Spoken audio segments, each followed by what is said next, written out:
Olá, meus amigos, sejam bem-vindos a mais um vídeo aqui neste canal, porque hoje estamos aqui quase no final da nossa maratona, nossa jornada de análises semanais de Demolidor Renascido, Daredevil Born Again, que chega ao seu oitavo e penúltimo episódio, tá? Sem muita enrolação, gente. É um episódio que eu tenho visto que a galera tá metendo malho, fazendo algumas críticas em relação de que a temporada tá quase no final e tem acontecido pouca coisa, tá? De que a história não tá andando, tá faltando um pouco mais de ação. Eu concordo que no sentido de ação, pancadaria, realmente a série tá devendo um pouco, principalmente levando em consideração que é uma história do Demolidor, né, que é um cara que basicamente sai no soco com todo mundo. Então, realmente ela tá faltando um pouco nesse sentido. Porém, é uma história que está sendo montada pouco a pouco e não é que não tá acontecendo nada, é porque tá acontecendo algumas coisas em um plano mais específico e muitas outras se desenrolando ali, né, meio que num segundo plano, num subplot, envolvendo diversos personagens. E nesse episódio, nesse oitavo episódio, começamos a ver alguns nós sendo desatados dessa trama nesse sentido. É isso que eu queria falar com vocês hoje. Então, sem muita enrolação, esse aqui é um episódio de consequências, gente, basicamente. Ele trata das consequências da morte do Muso, né? Nós temos ali a Heather, que é a namorada, a companheira do Matt Murdock, tá super traumatizada, ela tem uma visão enviesada da ação de vigilantes, né? Então ela faz aquela comparação do próprio Muso com, com o nosso Demolidor, e o Matt fica meio tola com ela ali, tipo, não, como assim você tá comparando os dois e tal? Então tem meio que uma DR entre eles. Em contrapartida, o Wilson Fisk capitalizou em cima da morte do Muso, né, levando ali os méritos para ele e para sua força-tarefa policial, que acaba elevando os níveis, né, de audiência, de popularidade dele. Então ele está tendo uma aprovação muito grande nessa sensação de segurança que a força-tarefa vem trazendo para a cidade de Nova York. E a série vai trabalhando essas consequências, tá?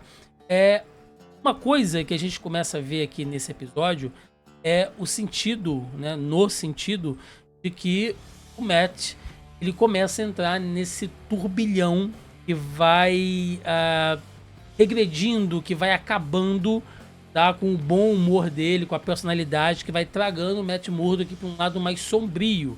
Lembrando que o personagem, muitas das vezes, ele tem esse humor ácido, é bem humorado, né? Lembra até um pouco, se a gente for pegar algumas histórias mais antigas, mais clássicas dele, o senso de humor dele lembra até um pouco do próprio Homem-Aranha, mas que quando esses acontecimentos, essa conjunção de fatores acontece na vida do Matt Murdock, ele realmente entra ali em algumas fases bastante sombrias. E quem conhece o personagem tá vendo que ele começa a arrumar um pouco para isso.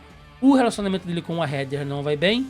Como eu disse, ela já tem uma tese, ela queria escrever um livro sobre como os vigilantes são pessoas com uma personalidade quebrada, o que acabam manifestando alguns traumas ali e levam isso para a ação do vigilantismo, o que não está de todo errado, né? Realmente, vou pegar o próprio Demolidor, o Batman, né? Se fosse o caso aqui também, são pessoas que passam por um trauma e a partir dali utilizam isso para exercer a função de vigilante. Então ela não está tão errada assim, mas isso é algo que traz alguma dor, traz algum rancor da vida deles dois.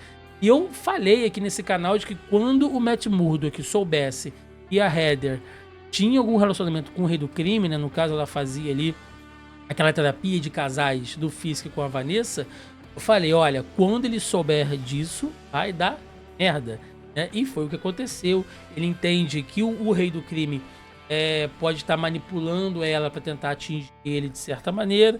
É o que a gente acaba vendo ali, que no final é meio que o que acontece, né, quando o Fisk dá a entender que ia revelar para ela a identidade dele. Então a gente realmente percebe que o relacionamento dele vai muito mal. O lado profissional também não tá indo muito bem, né? Teve a questão lá do Tigre Branco, e para ele foi como se fosse uma derrota, né? Todos os outros casos que ele acaba se envolvendo, que ele vê que ele dá um monte de voltas e acaba parando no mesmo lugar, porque, né, como diria o Capitão Nascimento em Tropa de Elite, o sistema é foda, né? Então, para um advogado que tem um certo pudor, que tem uma certa ética, se preocupa realmente em ajudar e atender as pessoas necessitadas, injustiçadas, combater esse sistema às vezes é cansativo. Então o Matt acaba manifestando um pouco dessa frustração, né, que está afetando a vida profissional dele também. E por fim, ele está descobrindo algumas coisas em relação à morte do Fogg, né? O Fogg que parecia que sabia que ia ganhar o caso, que eles estavam. Então, que talvez tenha algo mais por trás da morte do Fogg e acaba remoendo, né? Trazendo de volta em sentimentos bastante sombrios. A gente vê até o Matt bebendo, quando o Demolidor começa a beber, meus amigos. Então, é porque a coisa realmente vai muito mal. Ou seja, nós temos esse lado sombrio do personagem aparecendo, tá? Aqui nesse ponto. Em contrapartida, o Wilson Fisk está numa alavancada, né? Como eu disse, ele tem essa popularidade, essa aprovação pública em relação à sua política de tolerância zero no sentido de segurança, utilizando a força-tarefa, né? É claro que isso traz algumas consequências, algumas reclamações. A gente vê como essa força-tarefa age, né? Pelo fato deles responderem diretamente ao prefeito, fazem basicamente o que quiserem. É só ver o que eles fizeram com aquele jornalista infiltrado na festa do Fisk. Então você tem abuso de autoridade, uso devido da força, que sim, para a população como um todo, isso pode às vezes meio que trazer uma sensação de segurança, quando que na verdade os caras estão ali basicamente agredindo um monte de gente sem resolver efetivamente os problemas, tá? Mas o que o Fisk quer passar é essa mensagem de força, essa mensagem de, olha, estamos aqui para corrigir todos os problemas envolvendo a violência, a segurança e tudo mais. Tá? O Fisk também acaba se acertando com a Vanessa no sentido que eles renovaram o seu pacto. É porque eles estavam rompidos desde o início dessa nova fase da série, mas a Vanessa entende naquela cena que o Fisk leva ela até onde o ex-amante dela estava preso, o que eu ainda acho que é uma sacanagem chamar de amante, porque eles estavam separados, então ela acabou se relacionando com outro cara, né? Não é bem um amante.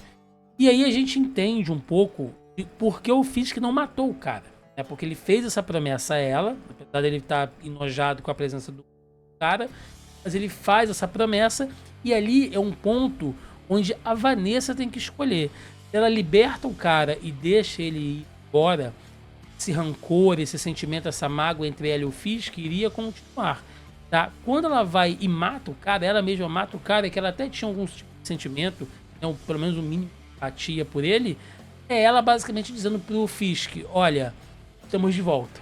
Tá? Estamos de volta porque o próprio Fisk tá conseguindo um ponto de equilíbrio entre o papel de prefeito e o papel de rei do crime, né, que aos poucos ele tá tentando retomar.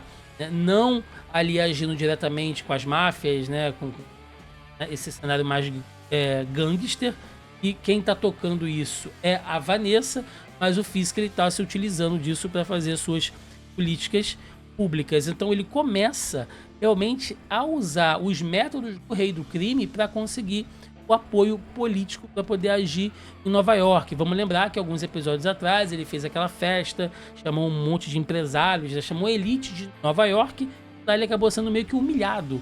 Ele foi para pedir apoio, pedir fundos, investimentos, e as pessoas meio que debocharam dele. Olha, cara, a gente sabe de onde você veio, não é porque você está sentado lá naquela cadeira que você manda em alguma coisa, a gente sabe que quem manda realmente é a elite e tudo mais.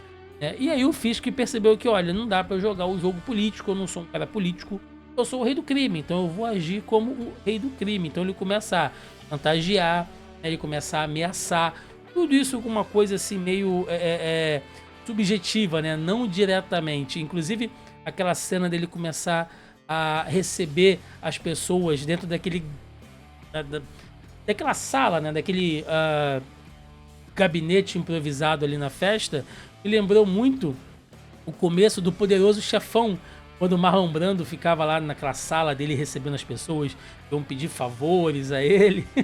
Me lembrou um pouco isso, né? Traz esse ar realmente mafioso do Fisk, ele no seu terno branco, clássico ali, estava realmente muito bem parecendo uma história em quadrinhos. Então o Fisk começa a se utilizar, né, desses métodos sórdidos para conseguir o apoio que ele quer para efetuar suas políticas públicas. Inclusive, até tenta coagir ali o espadachim, né, que nós já citamos antes, que apareceu lá na série do Gavião Arqueiro, agora tá aqui fazendo uma participação também.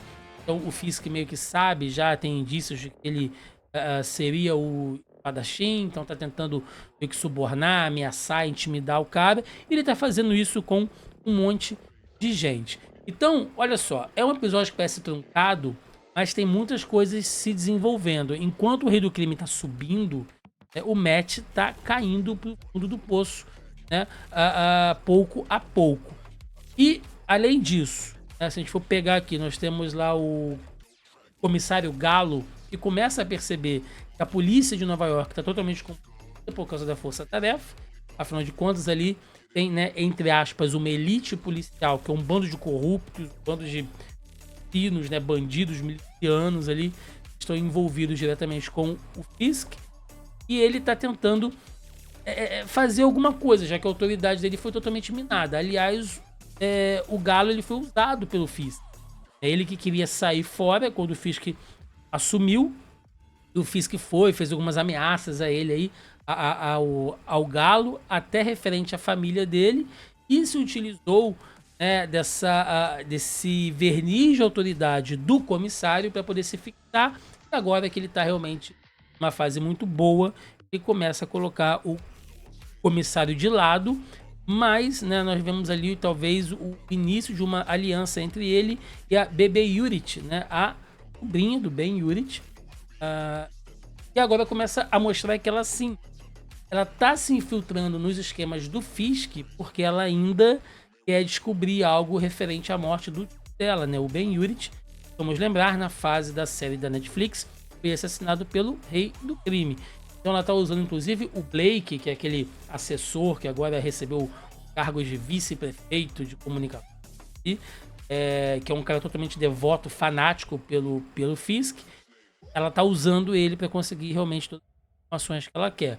Ou seja, né, talvez o fim do Rei do Crime como prefeito começa a vir daí, tá? Talvez ela e o comissário consigam reunir informações que podem prejudicar a situação e o cargo do Fisk como prefeito.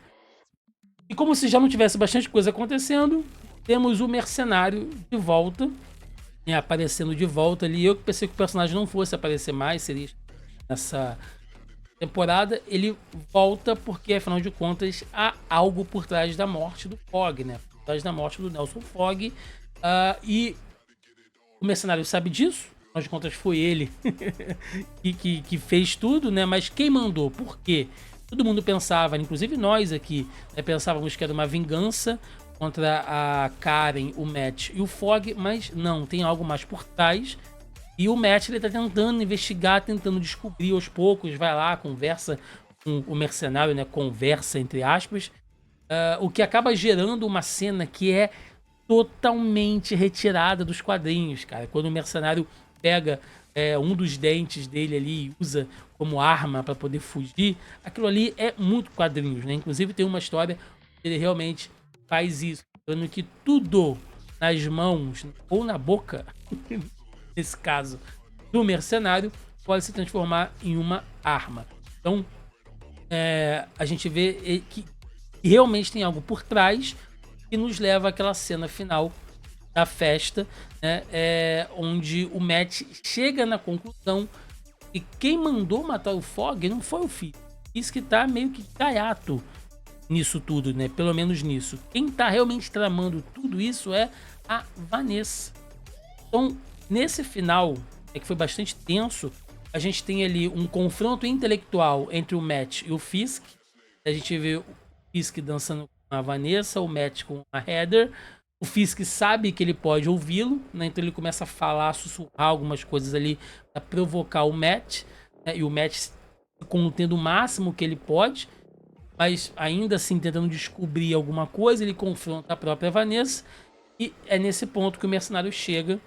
E aí ficam algumas questões, né? Primeiro, por que a Vanessa mandou matar o Fogg? O que o Fogg realmente estava prestes, né, a descobrir, a revelar, a ganhar, que poderia comprometer, no caso, todo o esquema dela com o Fisk. Esse é o ponto. Segundo, por que o mercenário então foi apagar o Rei do Crime? Ele mirou no rei. É o que dá a entender ali. Então, se ele queria tirar traços, né, qualquer traço de algo que pudesse voltar contra ele, ele deveria ter tentado matar a Vanessa. Afinal de contas, né, teoricamente foi ela que o contratou. Então por que o mercenário fez isso? Tá em aberto. E terceiro, algo que eu vi uma galera também reclamando, né, pelas internets aí da vida, é porque o Matt se jogou na frente do rei do crime para levar o tiro do mercenário. Mas isso é muita burrice. Quando o personagem faz essas coisas, a gente fica irritado porque é muita burrice. Gente, Matt Murdock fez isso, ele é o herói. Isso. Eu acho que tem uma galera que tá perdendo o sentido de heroísmo em história de super-herói. A questão de fazer o que é certo, diferente de quem seja, e de se sacrificar por um bem, né, por alguns valores que eles tenham. Por mais que a outra pessoa, por mais que o alvo das suas ações não mereça, seja um vilão, é isso que eles fazem. É por isso que o Matt pula à frente do tiro que vai acertar o rei do crime. É por isso que o Batman salva o Coringa diversas vezes. É por isso que quando o Superman tem que salvar o Lex Luthor lá de alguma coisa, ele salva. Porque eles são heróis. É isso. Sabe? Eu acho que tem uma galera que tá perdendo isso de vista, tá? O Matt Murdock não é o Frank Castle, não é o Justiceiro. Nós temos heróis, nós temos personagens de métodos mais violentos, que têm os mesmos valores. Mas vamos lembrar, o Matt Murdock não mata. Assim como o Batman, ele não mata, e o que ele puder salvar de vida, vai salvar. Sem contar todo esse plano de fundo, toda essa criação cristã, católica, que o Matt Murdock tem. Então ele acredita que toda vida tem valor, todo mundo merece a chance de se redimir, sabe? Ele acredita nisso. Então é por isso que ele pulou na frente do rei do crime. Então se as pessoas estão achando a burrice e tal, assim, talvez o conceito de heroísmo dos super-heróis tem que ficar um pouco mais claro, sabe? Eu acho que essa coisa punitivista, lembrando que existem personagens que fazem isso e existem personagens que são heróicos, mais clássico, caso do Demolidor, tá, gente? Então, quem tá brabo em relação a isso, talvez não esteja entendendo um pouco o heroísmo aqui. E aí o episódio termina deixando esse monte de perguntas pra gente, né, trazendo algumas revelações, ao mesmo tempo deixando algumas perguntas. E aí, antes de finalizar, eu só queria deixar aqui uma pseudo... eu posso dizer, uma pseudo-teoria que eu acho, tá, de que a Heather, no futuro, me parece, talvez a Marvel possa utilizar ela como uma outra personagem, tá, do cânone aí da Marvel, que é a Mary Tifoid. Tá? Que sim, tem esse nome, puxa a quinta série dentro da gente, mas que eu sei que nos quadrinhos é outra coisa, tem a questão dos poderes mutantes, o nome dela seria outro e tal, mas alguma coisa me diz que o fato, né, dela estar desenvolvendo essa personalidade mais agressiva em relação aos vigilantes, a essa coisa do rei do crime tá manipulando ela para atingir o Matt, eles podem tentar adaptar uma versão para a série da Mary Tifoid, e é um pouco diferente, né? Talvez seja até bastante diferente lá das histórias em quadrinhos. Mas alguma coisa, não sei, cara, alguma coisa tá me puxando isso, tá? Eu não vi isso em lugar nenhum, tô aqui plantando, tem referências, não sei. Tô com essa teoria maluca aí. Assim, se a Marvel fizer isso, é uma grande alteração com a personagem. Também não é nada que a Marvel não tenha feito ainda nos seus filmes e séries, né? Então, talvez para esse universo do MCU pudesse fazer uma Mary Tifoid diferente. Aí tem boatos de que numa segunda temporada eles iriam utilizar essa personagem mesmo. Pode estar vendo algumas origens dela aqui. Mas aí eu já tô divagando aqui, né? Deixa essas teorias para o futuro. eu tiver certo, né, a gente volta aqui e fala mais sobre isso. Bom, então, como eu falei, aconteceu bastante coisa nesse 8º e penúltimo episódio. Semana que vem eu espero um pouco mais de ação, conclusão, né, e saber mais do que está acontecendo aí com esse monte de revelações e perguntas em aberto. Eu quero saber a sua opinião.